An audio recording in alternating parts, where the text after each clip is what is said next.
บ่อยากถามจะเป็นยังคือว่าน้ำตาไหลน้ำตาเว้ามานี่มันไหลนอนอยู่มันไหลคิดคือว่าเฮาหั่นนะนึงคือเฮาดีใจก็แนวนึงเฮาบ่ดีใจก็มันก็ไหลตลอดคิดว่าเจ้าเว้าสอนน้องนะบางเทื่อน้องบ่ฟังมันก็คิดแต่ว่าความที่ว่าเฮามันจักสิว่าไหนๆเว้าบ่เป็นน้ำตาก็เลยไหลออกมา แต่ว่าเจ้าสอนนี่ทั้งข่อยนี่ยังตำแล้วหั่นนะมันไหลเลยที่ว่ายันบอกน้องกันบ่ฟังหั่นนะจักสิฟังหรือบ่ข่อย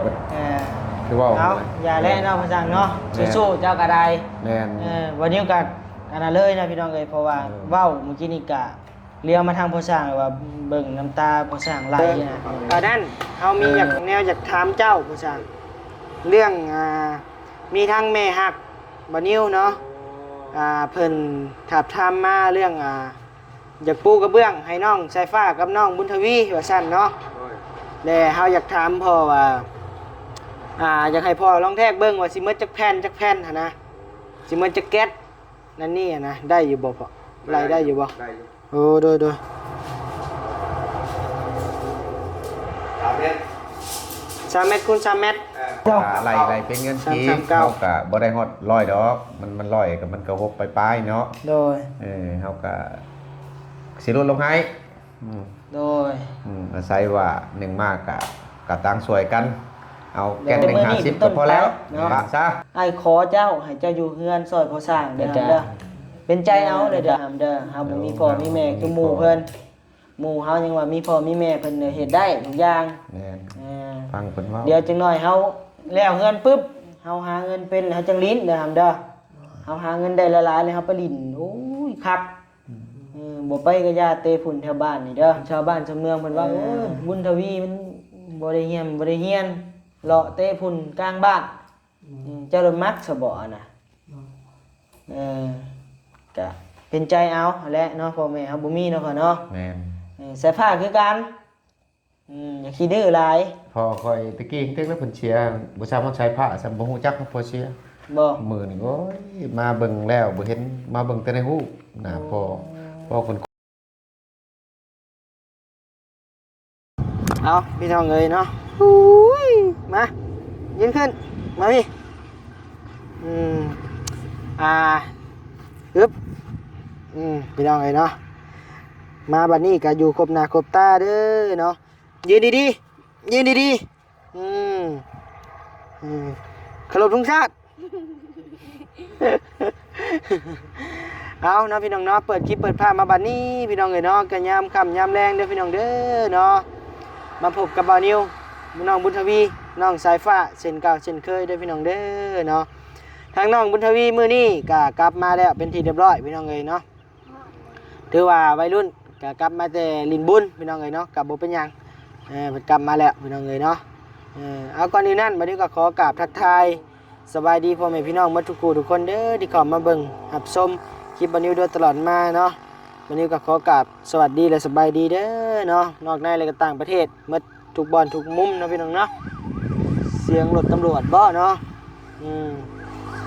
มื้อนี้พี่น้องเอ้ยเนาะมีข่าวดีเนาะพี่น้องเนาะข่าวดีหยังนั่นเนาะพี่น้องเนาะมีทั้งแม่ฮักบ่าวนิวอยู่ทางฝั่งไทยเนาะพี่น้องเนาะเพิ่นก็ยังบ่เชิงว่าข่าวดีก็เป็นข่าวดีแหละเนาะพี่น้องเนาะมีทั้งแม่ฮักบ่าวนิวเพิ่นส่งมาว่าลองทำภาษาลองเบิ่งว่าซั่นเนาะเรื่องปูกระเบื้องหรือว่าปูกะโลบ้านเฮาเอิ้นเนาะพี่น้องเนาะปูกะโลห้องน้องบุญทวีแน่ห้องน้องสายฟ้าแน่เนาะพี่น้องเนาะให้บ่าวนิวเข้าไปถามมึงพอสร้างเพิ่นว่าสิหมดจักแผ่นหมดจักแก๊สนั่นนี่ค่ามือเท่าใดเนาะพี่น้องเนาะถ้าว่าพอทางแม่เพิ่นพอช่วยได้เพิ่นก็สิซอยเนาะพี่น้องเนาะทางบ่าวนิวก็โอ้คนโมทนา โคตร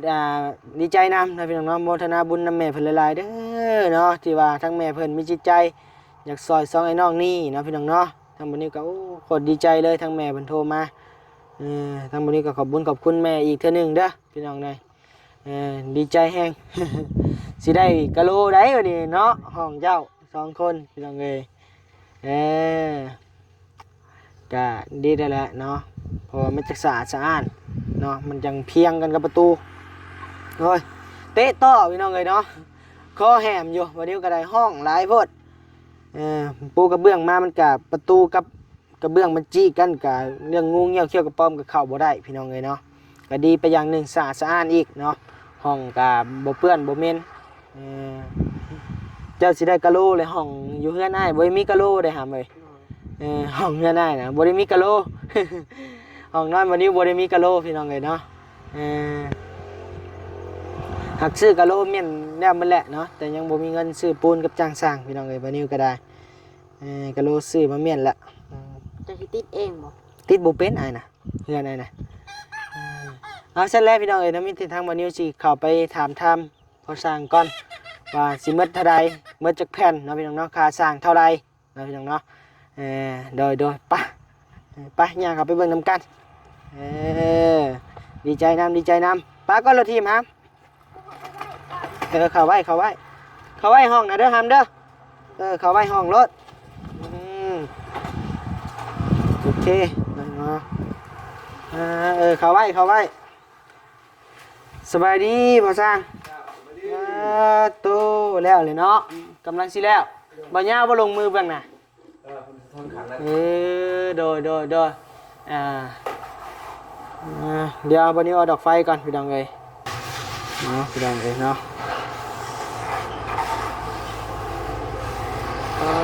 โตผักลิ้นอาดาพ่อสร้างเขาคัดจังหวะได้บ่น้อยหนึ่งได้บ่แห่งปาร์ตี้บ่เป็นครับเติมน้ำปั่นเลยนั่นเฮามีอยากถามเจ้าพ่อสร้างเรื่องมีทั้งแม่ฮักบ่นิ้วเนาะเพิ่นถามถามมาเรื่องอยากปูกระเบื้องให้น้องสายฟ้ากับน้องบุญทวีว่าซั่นเนาะแล้วเฮาอยากถามพ่อว่าอยากให้พ่อลองแทกเบิ่งว่าสิหมดจักแผ่นหั่นนะสิหมดจักแก๊สนั่นนี่นะได้อยู่บ่พ่อรายได้อยู่บ่ได้อยู่โอ้โดยเพราะว่าตัวนี้มันมีสาเซเม็ดจะได้ซะไปหาเบิ่งบุญทวีในข่าวกันเนาะไปตีนสบายดีเด้อแม่ช่างเด้อนั่นเลยลูกไปอยู่ให้จับอยู่ดอกหาเบิ่งนี่เด้อแม็กแถวนี้แหละคนมึงแถวนี้แหละลูกๆหำเบิ่งให้พ่อเพิ่นหาเม็ดก่อนพี่น้องเอ้ยมาพูดได้น้องขอโอยใช้พาเบิ่งพ่อเพิ่นแทกก่อนพี่น้องเอ้ยใช้เบิ่งให้เข้ากันปึ๊บ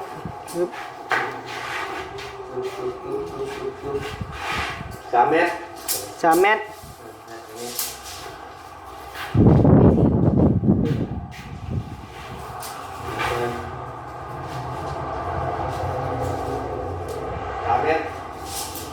คูณ3 เมตร339กะโลอันจักเส้นบัดนี้โลกันเจ้ายาว40ตัวหรือ30บ่หรือ40 40ตัวนี้30ตัวนี้เอา40แล้วน้องงาม40มันกระไหลกระเลคือกันเขากระไหลแก๊ส1กระเลแก๊สละกะเลบ่18ฮะ18แก๊สเดี๋ยวเพราะว่า2918 2ห้องเลยบ่แม่โอ้มัน2ห้องมีแต่18แก๊สนึงแม่โอ้ก็บ่หมดหลายเด้เนาะว่าอยู่แถวซิโนมันบนเจ้าพาไปซื้อครูบาไปแก๊ส110,000แก๊ส110,000นึงแม่อันนี้เบิ่งเป็นพอเคยเขาเจ้าไปซื้อเอามาปูอยู่อันนั้นในทางบนครูบานอนบนกุฏิเป็นโดยปานนั่นแหละตารางนั่นแหละไปเอาพอดีแก๊ส110,000เนาะคะแนนไล่ทิมกับประมาณแก๊ส130,000ซะแม่นไล่ทิมเนาะเพื่อยามเงินบาทขึ้นว่าโดยเปิดแก๊ส130,000นี่ก็ประมาณแก๊สละ200กว่าบาท250ฮอดบ่ฮอดบ่250 130ก็แม่นแหละแม่นแก๊สละ250บาทพี่น้องเอ้ยเนาะ18แก๊สได้จะลองคูณเบิ่งดูมีบ่โทรศัพท์คูณเอามาคูณบนทีวีคูณเบิ่งดูหาให้พ่อสร้างน่ะคูณน่ะเป็นเจ้าคูณก็ได้18ลูก18คูณใช่130บ่ จำรถเจ้าแปดบาทนี้คุณท่านจะบุกเก่ง คุณนี้ 130,000หันคูณ30รถนี่เลข3เลข0 เท่าไรครับเบิ้งอ่ะสิเบิ้ง ตกไป2,000 ไป 2 ล้านปลาย พอคูณเงินกีบ แม่นแล้ววะ แม่น อ่า 2ล้าน2แสนเท่าไหร่ 2 ล้าน340,000หนึ่งเนาะ โบแพงเลยนี่ กับโอเค 3,000หาไปเนาะคันโบฮอด3,000หา3,000ไปปลายพี่น้องเอ้ยเนาะ2ห้องพี่น้องเอ้ยเนาะราคานั้นราคากระเบื้องคะแนนว่ามีคาดเคลื่อนกับจังหวะกันอีกเนาะ แม่น เท่ากับบ่ฮู้คักอะนะ บ่ฮู้ครับ กับราคาราวๆนี่พี่น้องเอ้ยเนาะ แม่น แล้วบัดนี้พอสร้าง เลย เรื่องค่าสร้างเด้ โอ้เดี๋ยวข่าวสารติดนี่บ่ โดย แต่ก้าวหันไปเอาอันนั้นนะเขาไปติดทั่วไปหันตามมันเพื่อนตามหยังเขาหันเอาอยู่แก่นละร้อยแต่ว่าคันเจ้าสิติด มา นี่ นั่งอย่าเพิ่งนั่งก่อนนั่งลง กัน โอเคเดี๋ยวบัดเดี๋ยวตั้งกล้องพี่น้องเอ้ยเนาะได้แล้วบ่ยับได้ยับเพื่อนได้เนาะยังก็ฮอดนั่นเรื่องราคาค่าสร้างเนาะ โดย สบายดีคอมเมนต์เด้อ เจ้าสบายดี โดย กันว่าเจ้าสิติด2แก๊ส2หยังอันนั้นน่ะ2ห้องมัน2แก๊ส โดย มีแต่เฮา เจ้า กะไล่เป็นเงินกีบเฮากะบ่ได้ฮอด100ดอกมัน100ก็มันก็6ปลายๆเนาะ โดย เฮาก็สิลดลงให้ โดย อาศัยว่า1มากกะตังสวยกัน เอาแก๊ส150ก็พอแล้วปะซะปลายมันน่ะ แม่ปลายมันนี่10กว่าพันเนาะ แน่น ตึบปลาย10กว่าพันพี่น้องเอ้ย ค่อยก็ปะอาศัย แก๊สละ50 เลย แล้วบัดนี้ใช้ทำชัดๆจะได้ เลย10แก๊สก็5แสน 10แก๊สก็500,000 18แก๊สก็ บ่ให้ฮอดละบ่มี บ่ฮอดล้านเนาะก็บ่แพงเลย ก็บ่แพงนะแต่ เดี๋ยวเบิ่ง กลัมาไป คุณเบิ่งเลย คุณตัวจริงก่อน 18แก๊ส เองแม่น คูณ คุณ 50 900,000พี่น้องเอ้ยเท่า900,000เนาะค่าสร้างเด้อ เอาอะไรเป็นแก๊สเด้ โดย กันแบบตัวพาตัวหยังหันเฮาต่างหากนะเพราะว่าตัวนี้ โดย กันว่าเฮาไปบ่อนอื่นถือว่านอกอยู่ในโครงการชุมเจ้าแหละแก๊สละ100อันนี้ แก๊สละ มัน 100 คน บาทเนาะ ออ แก๊สละ อืมอันนี้ 68,000คะแนนว่านอกเนาะ แม่น ทางนี้เพิ่นตั้งซอยน้องบุญทวีแน่น้องสายฟ้าแน่แล้วก็ทางทีมงานแน่เนาะ โดย เอาบุญนำกันพี่น้องเอ้ยเนาะเพิ่นเอาแต่50,000กีบต่อแก๊สก็ถือว่าถึกอยู่พี่น้องเอ้ย มานั่งนี่ นั่งกับอ้ายผู้ไว้โอเคยับมาในน้องบุญทวียับมาโอเค ยับมาใกล้ๆกัน เออ จะได้นอนกันงามเลยบัดเบิ่งก่อน ที่ว่า เออ ค่าสร้าง900,000เนาะพี่น้องเนาะค่าอุปกรณ์กระเบื้อง2ล้านเท่าใดก็ ช่วงล้านช่วงแสนเท่าไหร่ บ่2ล้าน2แสนไปปลายๆเนาะพี่น้องเนาะก็ตกอยู่เงินบาท 2 ล้าน340,000 โดย ประมาณ340,000เอาคร่าวๆก่อนเนาะ แม่ เลยรายการ9แสนนี่ตีเป็นเงินบาทนี่ก็ประมาณ ตก ปึ๊บ สี่ พัน ล้าน พันหา แม่น เงินบ่ฮอดบ่ เป็นเงินบาทกลัวได้เลย ตึบเบิ่งเด้อ6แสน ตกไป2,000ไปเลย 2,000 บ่ฮอด2,000กับล้าน2แสนปลาย พันปลายเนาะ พันปลายพี่น้องเอ้ย1,500 1,600ไป แม่น ไห ลายทางขับปอกขับปูนบวกเข่ากะประมาณ3เนาะบ่นิว3ปลายเนาะ3ล้านปลายบ่ฮอดบ่ ค่าปูน สร้าง บ่ ก็9แสนบัดนี้ค่าปูน ปูนนี่บ่เพิ่งไล่เพราะว่า อ๋อ ทางอ้ายเพิ่นมีอยู่ อ๋อ เพิ่นมีงบอยู่ ไล่แต่ค่าสร้างกับกะโหล แม่ หมวกหลบคุณหัน เลยแล้วก็กะโลนี่2ล้านปลายพี่น้องเอ้ยเนาะ2ล้านปลายนี่ก็3,000กับ2ล้าน3,000ปลายพี่น้องเอ้ยแล้วก็นั่นนี่ไปก็บ่ฮอด5,000บ่ฮอดบ่5,000 6,000บ่ บ่ฮอดว่า ให้พี่น้องกัน ไล่เบิ่งเด้อพี่น้องเด้อบ่นิ้วกันสมองปึกแน่ในคอมพิวเตอร์กันเลยพอบัดนี้แล้วเห็นบ่ไล่ไปไล่มาไล่เห็นผิดจุดก่อนนี่ก็แบบนั้นแหละบ่ไล่ตัวจริงมันบ่ฮอดแล้วบัดนี้เห็นบ่มาไล่กี้เห็นบ่เนี่ยเห็นเบิ่งตัวจริงกระเบื้องนี่แหละคลายเฮาก็ยังสำนักนะคันหน้าเว้าขอโทษนำเนาะอันนี้เว้านำอันนั้น FC หรือว่าถึงเฮาไปบ่อื่นเนาะเขาให้ไปรับเนาะเขารับมาแล้วแก็บ100นะค่อย45,000มันไปบ่อื่นมันหลายเด้จำนวนหลายคันจำนวนหลายมันเป็น2-300คือเมื่อแล้วก็เป็นพันแก๊สแล้วก็รับแล้วบาทนี่กลางคืนกลางเว้นย่อยกันก็ยังพอได้ใช้กันนะมันจำนวนหลายเฮาก็ตั้งช่วยเพราะว่ามันก็บ่หลายเด้1กับ2เฮาก็ช่วยไปเรื่อยๆก็จะให้บุญทวีมาช่วยข่อยนี่แล้วเด้อบุญทวีเด้อบ่ได้หลายก็สัญญานำอ้ายเด้อมีเงินเดือนเพิ่นจะให้เพิ่นเว้าแล้วมีเงินเดือนให้แต่ว่าข่อยก็ให้ไปฝากไว้เงินกินอยู่น้ำข่อยเงินเดือนเจ้าบ่ต้องนั่นอันเฮาก็จะฝากได้เฮาแพงลำไรอยู่เด้อไอ้ขอเจ้าเด้อบัดนี้ถ้าว่าทางนับแต่มื้อนี้เป็นต้นไปเนาะไอ้ขอเจ้าให้เจ้าอยู่เฮือนซอยพอสร้างเด้อครับเด้อแล้วก็ดินน้ำไม้นี่แหละบ่อยากไปใช้บ่ไอ้บ่อยากไปใช้เพิ่นก็พาไปลิ้นยังก็อยากได้ยังก็บอกอ้ายโลดแน่ว่าไอ้พอซอยได้ก็ซอยเนาะอยากขอแต่บ่ไปลิ้นลิ้นก็ลิ้นน้ำไม้และเตะต่อเตะยังไปก็ลิ้นยามลิ้นเนาะยามบ่ลิ้นเฮาก็เฮ็ดเวียกนี่แหละซอยพอสร้างและพอสร้างมันก็ให้ดอกกินน้ำกินในมันจะได้ทำมาใจได้คะแนนเห็ดเจืออันนี้ก้อยคุณจะจัดอันนึงเลี้ยวหาเห็นแต่แม่เจ้าโม่ไม่ใช่ล่ะไปแล้วโทรศัพท์ไปแล้วจังลินเด้อเรื่องลินเด้อหำเด้อไอ้ขอเจ้าเพราะว่า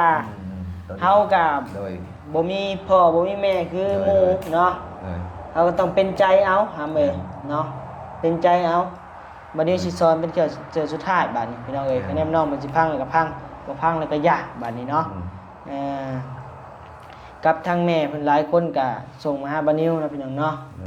ก็เบิ่งเอาเด้อน้องชายนั่นนี่ก็เบิ่งบานิวก็สุดแต่เบิ่งอยู่แต่ว่าน้องมันไปแม่เฮาคอยจะลุกขึ้นได้บ่คือว่ายันมืดๆนะแล้วก็เป็นใจเอาเลยเด้อหำเด้อเฮาบ่มีพ่อมีแม่คือหมู่เพิ่นหมู่เฮายังว่ามีพ่อมีแม่เพิ่นเฮ็ดได้ทุกอย่างฟังเพิ่นเว้าเดี๋ยวจังหน่อยเฮาแล้วเฮือนปึ๊บเฮาหาเงินเป็นเฮาจังลิ้นเด้อหำเด้อเฮาหาเงินได้หลายๆเลยเฮาไปลิ้นโอ้ยครับบ่ไปก็ย่าเตะฝุ่นแถวบ้านนี่เด้อจังหน่อยเพิ่นชาวบ้านชาวเมืองเพิ่นว่าโอ้ยบุญทวีมันบ่ได้เฮียนเลาะเตะฝุ่นกลางบ้านเจ้าละมักซะบ่น่ะก็เป็นใจเอาแหละเนาะพ่อแม่เฮาบ่มีเนาะพ่อเนาะแม่นใส่ผ้าคือกัน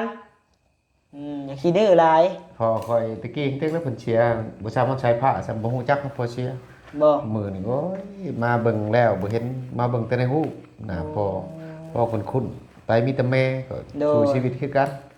ตามเข้าซำนี่แล่นตักน้ำแน่หากินสู่แม่ลูกเบิ่งนี่กูหาบ่สร้างแต่ว่าจะมีขออนุญาตนะพี่น้องบ่สร้างน้ำตาไหลแล้วใส่โอ้ยเฮ็ดได้แล้วว่าสู่ชีวิตได้ข่อยบ่ได้มีเวลาพักผ่อนแต่ทุกข์แต่ยังน้อย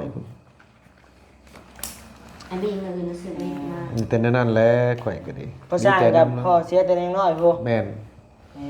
มันเป็นทหารกองร้อนนอนแล้วเพิ่นไปเลยเป็นแบบสบายแล้วก็สู้ชีวิตมาตลอดตักน้ำตามข้าวเฮียนฮอดแต่ม.2ข่อยมันยากหลายก็อ้อมช่วงนั้นมันอ้าย15ปีชำเจ้าไปตีชดบ่แตนพุ่นไปเป็นทหารตบมาแต่พุ่นเราก็ออกมาแล้วก็ได้นายร้อยออกมาก็เป็นตำรวจก็บ่ยั้งได้เราก็เชียร์10ปลายปีเชียร์อยู่นักอันนาอยู่บ้านแต่เราเป็นนี่แหละตำรวจกลุ่มอยู่นก้อยนี่แหละบนบ้านเขาอยู่นี่แหละโดยเอื้อน้องนี่เขาก็เมื่อเขาก็ฮู้จักกัน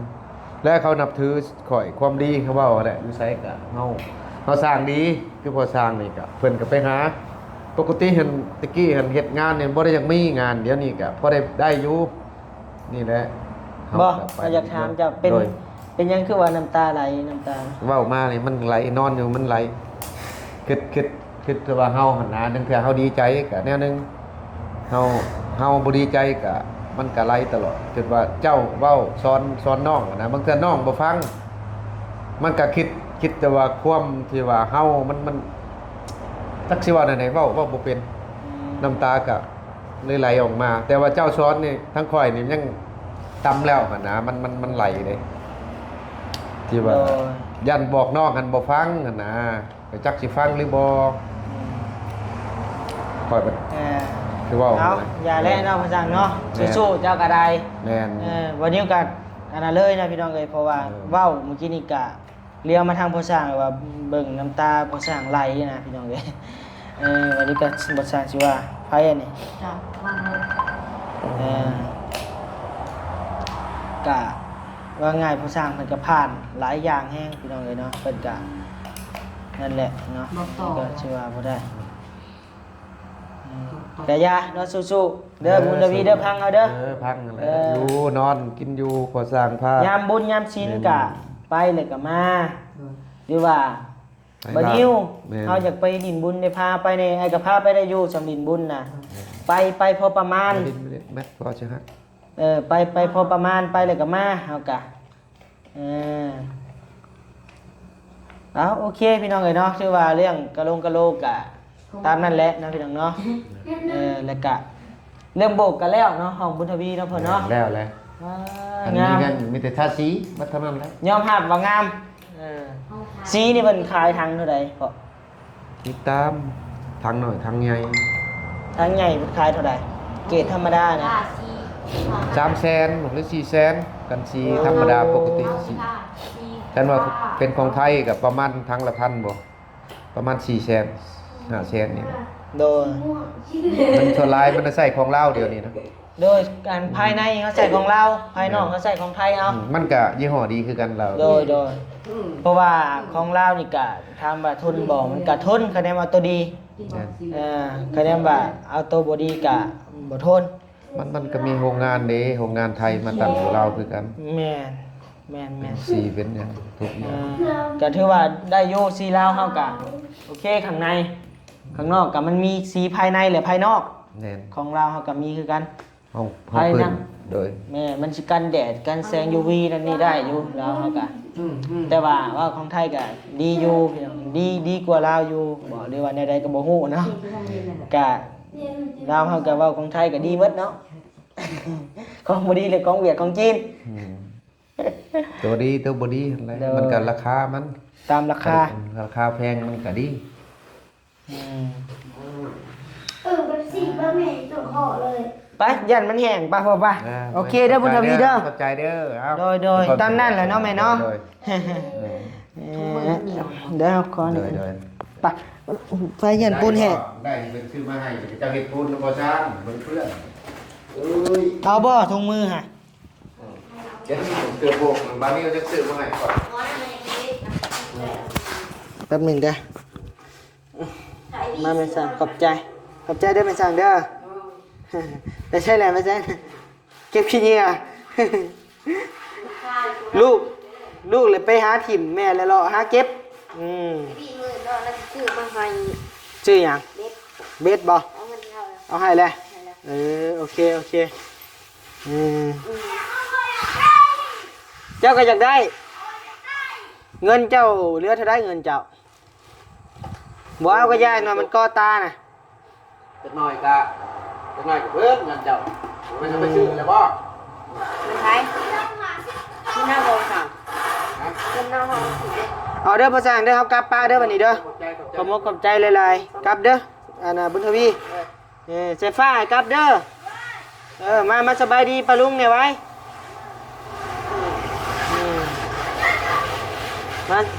มาใกล้ๆแน่มาใกล้ๆ สวัสดี โดยบายบายเด้อสู้ๆบุญทวีตั้งใจเอาเด้อหามเด้อโอเคพี่น้องเอ้ยเนาะเอาทางมาเดียวกับสิได้ลำลาพระจากแบบนี้เลยได้พี่น้องเอ้ยเนาะมันก็ค่ำมืดแล้วโอ้พี่น้องเอ้ยเอาใจดีมีแฮงเด้อพี่น้องเด้อเนาะมาทุกคู่ทุกคนแล้วก็ขอบใจทางพ่อแม่ FC ทุกคนนะที่เข้ามารับชมแล้วก็มีจิตใจเมตตาน้องสายฟ้าน้องบุญทวีเนาะพี่น้องเนาะวันนี้ก็ขอบใจหลายๆแล้วก็สำคัญแล้วก็ทั้งแม่เพิ่นเนาะบัดนี้ก็ขอบใจหลายๆเด้อเนาะที่ว่าเอ็นดูสงสาร